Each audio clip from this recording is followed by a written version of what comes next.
Welcome back ख़वातीन व हज़रात। रमज़ान मुबारक में हमारी रोज़मर्रा की रूटीन यकसर बदल जाती है। सहरी के लिए जल्दी उठना, तरावी, इबादत और इफ्तार के बाद समाजी मसरूफियात अक्सर नींद के मामूल को मुतासिर कर देती हैं।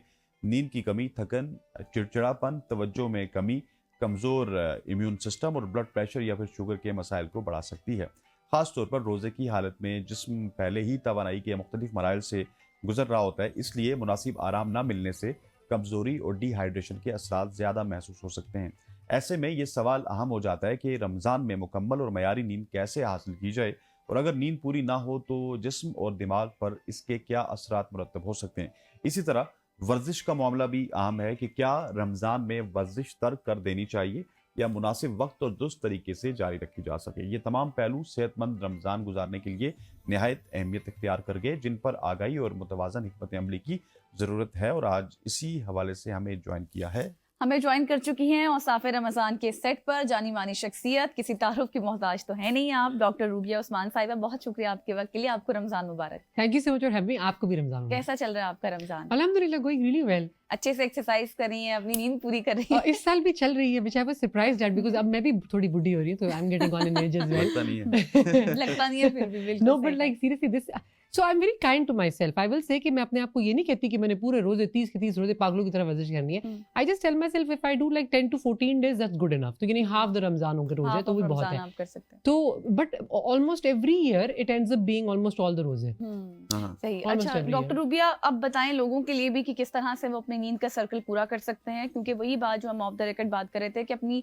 इबादत भी करनी है, फिर उसके बाद नींद भी पूरी करनी है, तो बॉडी को सेट भी रखना है। And then you have to take deen and dunya with you, na? So Yes, most yes, of us yes. work. Like we were just talking, Hasnan works 2 jobs, for example. So most of us work 2 jobs. We have like full-time job, फिर घर जाके full-time घर home भी तो जाके, home maker हैं हम। yes, yes, तो हर बंदा 2-2 नौकरियां कर रहा है, और 2-2 नौकरियों में सबसे बड़ा मसला ये हो रहा है कि आप वाकई में वो इतना कुछ है करने को कि नींद वाला टाइम तो कहीं सबसे ज्यादा आपका जो है वो Compromise बॉटम हो ऑफ रहा द है। लिस्ट पे है, Yes, yes. प्रायोरिटी लिस्ट में।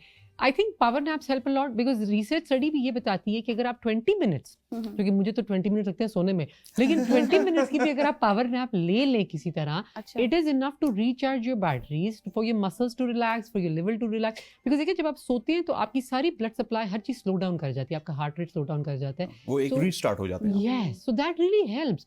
And I think more than anything else is useful for your stress levels. क्योंकि जब आप एक नौकरी से एक जगह रश कर रहे हैं, फिर आप जल्दी से नमाज पढ़ने के लिए, जब आप जल्दी से कहते हैं मैं कुरान, फिर ये वो, तो this is a whole rush all day long. और फिर रोजा चूंकि एक बड़ा टाइम बाउंड है, सहरी का एक मखसूस टाइम है, इफ्तार का मखसूस टाइम है, तो यू कांट से कि घंटे के बाद खाना पका दूंगी, ऐसा तो हो नहीं सकता। तो वो I think that power nap is really important to slow you down. तो अगर आपके दिन में कोई भी आपको ऐसा टाइम मिलता है, एंड इफ यू थिंक कुछ लोगों को हाउस वाइफ्स को शायद मिड डे मिले, लाइक जोहर के बाद में भी दिल might be like half an hour may be even for the lucky ones, जो रेस्ट कर सकते हैं, जो वर्कर काम से आते हैं वापस, वो एक छोटा सा विंडो होगा। बट उस विंडो में बड़ा जरूरी है कि आप टीवी बंद करें, मोबाइल फोन को रख दें नीचे, कर दें, हाँ। हाथ न लगाएं, डिस्ट्रैक्शंस को खत्म करें, रिलैक्स हो रहे हैं। रिलैक्स। और उस विंडो में ना रूबिया प्रॉब्लम ये होता है कि जब आप बहुत ज्यादा ऑक्यूपाई होते हैं, जिस तरह आप भी मतलब ऑफिस में ऑक्यूपाई हैं, टीवी चैनल्स में जाना है, घर की जिम्मेदारियां अलग हैं, तो मैं ये देखता हूँ कि मैंने अगर ये पावर नैप लेना है या 1-1.5 घंटा दिन में निकालना है, उसमें आपके 1000 काम होते हैं। कभी आपको मैकेनिक के पास जाना पड़ता है, कभी आपको बार्बर के पास जाना पड़ता है, कभी आपको सैलून में जाना पड़ता है। तो वो सारे काम मैनेज करते हो ना कहीं आपका स्लीप सर्कल कंप्रोमाइज हो रहा होता है, स्पेशली इन रमजान। सो मेरा क्वेश्चन ये है कि जिस तरह से आपने बड़ा खूबसूरती से कहा कि हमने खाने की तो रूटीन बनाई है कि हमने सहरी का खाना उसके वक्त में बनाना है और इसी तरह से मगरिब का खाना उसके वक्त पे बनाना है। हम किस तरह से अपनी रूटीन को भी कट करके अपनी एक नींद की रूटीन रमजान में कम से कम उसको सेट कर लें कि इन हॉर्स में हमने सोना है, हमने अपनी तमाम तर मसरूफियात को कट करना है। So to be fair, the best time would be right after सहरी obviously. लेकिन I always tell people, मेरे पेशेंट्स को तो मैं ये बताती हूँ, खासतौर पे क्योंकि ज़्यादातर जो होते हैं उनकी कोमॉर्बिडिटीज होती हैं, डायबिटीज होता है, high blood pressure, gastritis, gastric issues majority के शुरू हो जाते हैं, फ्लेयर अप होते हैं। I tell them कि don't sleep immediately after सहरी। सहरी के बाद give it 20-15 minutes, go say your prayers, go for a quick 40-step walk. 40 step भी अगर आप वॉक कर लें, even if you do a little bit, that is really good to get your food down and digested.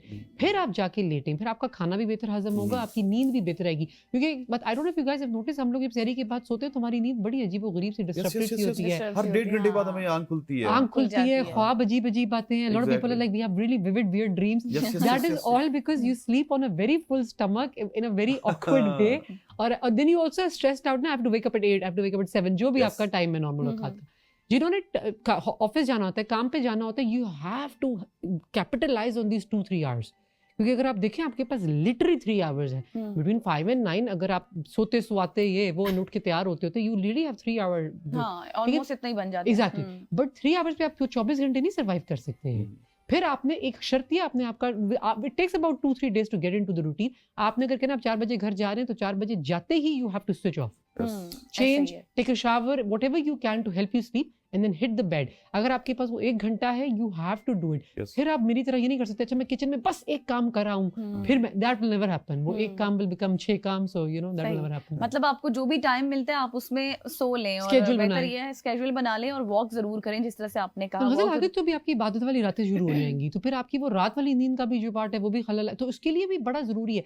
इबादत, in my opinion, is not just about going through the motions, it's about feeling it as well. Yes. So how can you feel the connection when you are not relaxed? When you're like, no, I have to finish like 28 nafils, then I have to do this, then I have to do that, फिर मैं सोऊं, फिर मैं जागूं, mind में इतना कुछ चल रहा होता है। Exactly. अच्छा रुबिया, मैं चाहती हूँ थोड़ा सा अब हम इस पे भी बात कर लें कि वर्जिश किस तरह से करनी चाहिए, उसका स्केड्यूल किस तरह से बनाएं। अच्छा, मजे की बात है कि लॉट ऑफ पीपल जो होता है ना कि नहीं वर्जिश की क्या जरूरत है, एक ही तो महीना है, वो भी इस महीने के after the first week of Ramzan ना आ जाते हैं कि डॉक्टर साहब ये मसला हो रहा है, वो मसला हो रहा है, and then I have to remind them कि आप 2 हेवी मील्स खा रहे हैं, बिंज ईटिंग कर रहे हैं, बिकॉज नाना करते हुए भी आपका इफ्तार भी बिंज ईटिंग है, क्योंकि आप at least 2 glass you will have a liquid and you will have at least a plate and a half of food, even a normal person. आप नॉर्मल औकात में चूंकि 3 to 4 मील्स खाएं, जो अब नॉर्मल है वो तो कटी पहाड़ी बनाते हैं प्लेट में। हमारे घर में भी कुछ ऐसे पीस रहते हैं कट्टी पहाड़ी में। लेकिन the thing is कि then when you're having so much binge eating food and a lot of calorie dense food, तो आपके दोनों औकात में ऐसा खाना है जिसमें इतनी सी प्लेट में इतनी कैलोरियां हैं, तो वो जब आप खाएंगे तो फिर you will have to start exercising because your sugar will go sky high, your blood pressure will start taking a hit, gastric reflux, you name it and it's there. So a lot of people are really suffering. The second week of Ramadan is really good for the doctors. अपने doctor को ना पाले। हम इस exercise के ऊपर भी, exercise की रूटीन क्या होनी चाहिए, इसके ऊपर डिटेल में बात करेंगे। यहाँ पे वक्त हुआ चाहता है एक शॉर्ट सी कमर्शियल ब्रेक का। डॉक्टर रूबी हमारे साथ मौजूद है, आपने कहीं जाना नहीं, स्टे विद अस।